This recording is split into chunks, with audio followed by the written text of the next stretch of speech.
More than 50% of the world's population have no access to banking services to utilize for taking out loans, creating savings accounts, fund transfers, and insurance. The answer to serve these target audiences without banking tools are now opening up to the microfinancing, microcrediting as an option for financial investments. With a few $100 loan, a person living at or under the world's poverty line, $1.06, can sometimes be lifted out of poverty and start a small business. Sometimes these small loans can be used for health expenses, education expenses, and even insurance expenses for the poor. Although millions of people around the world have been reached out and helped by microfinancing firms, such as Muhammad Yunus's Grameen Bank, founder of the microfinance system, only a few of these customers have actually been lifted off poverty.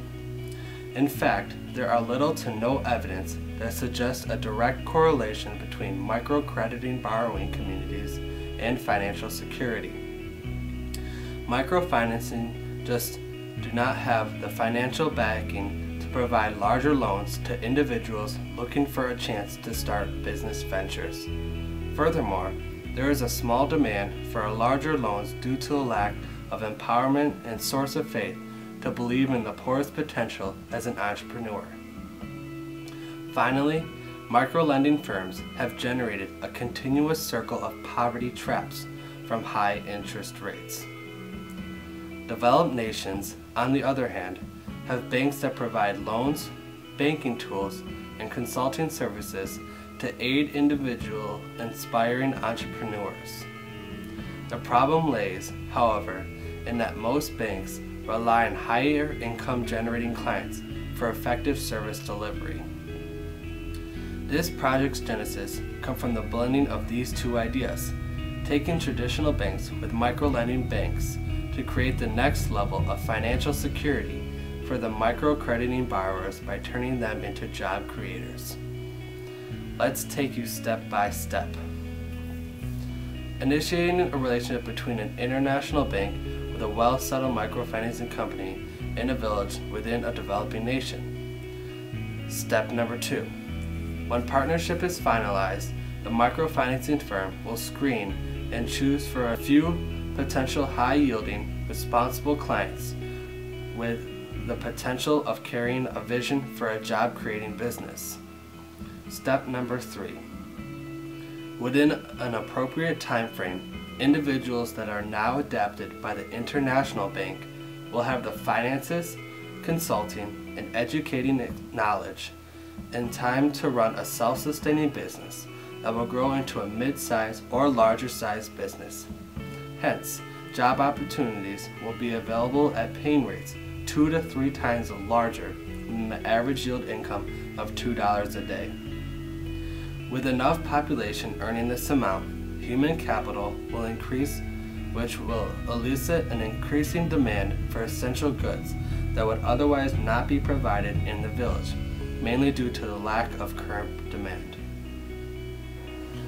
Let's take a scenario where this could potentially take place. Bangladesh, a developing nation growing 5% a year, a great foreign direct investment attention, an attractive incentive package for foreign companies, and growing sectors in telecommunication, agriculture, and textile.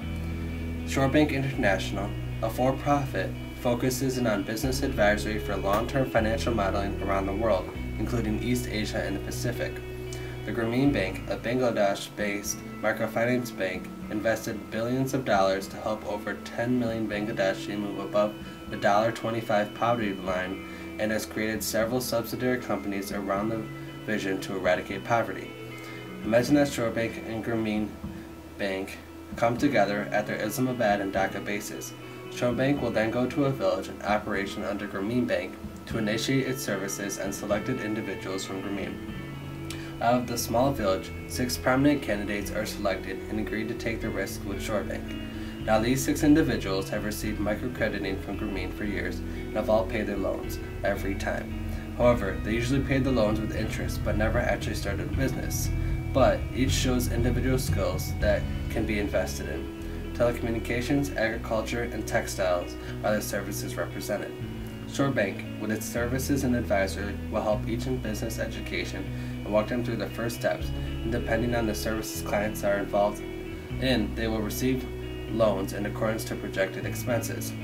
Let's look closer at one of the clients.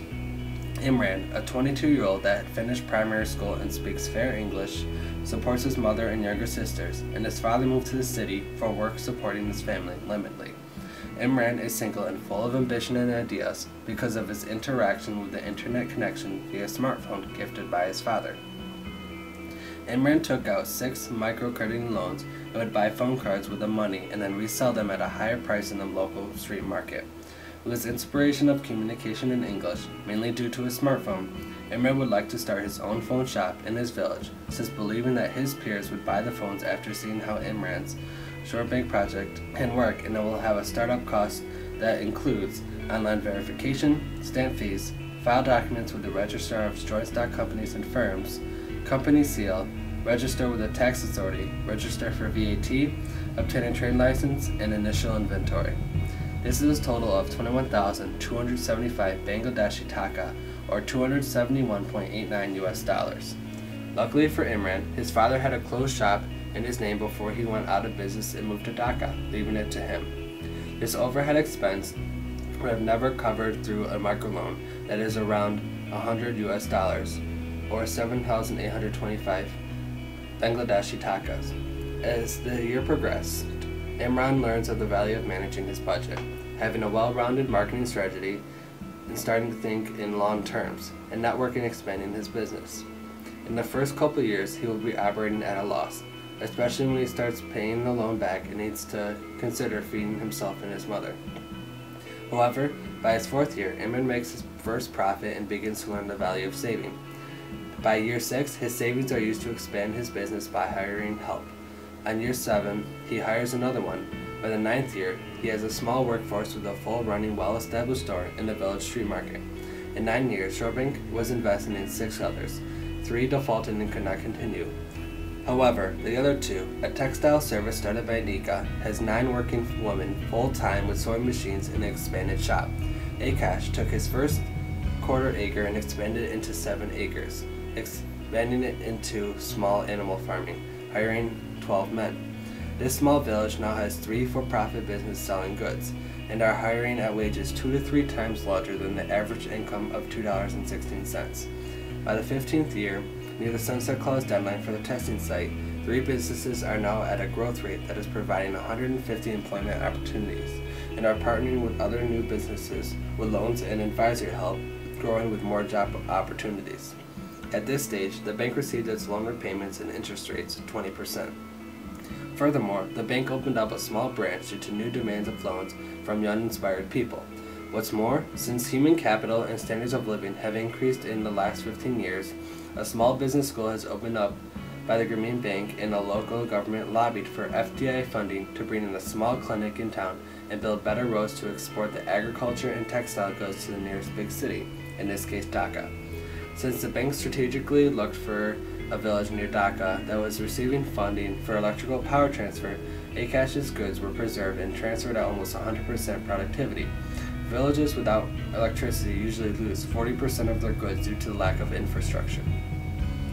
This small village, once neglected by the government because it was made up of an unwanted minority population, now has its own bank, clinic, secondary schooling, and self-sustaining businesses, projected to have hired 250 people, now earning $5 to $6 a day, 12.5% of the average 2,000 people living in this small village.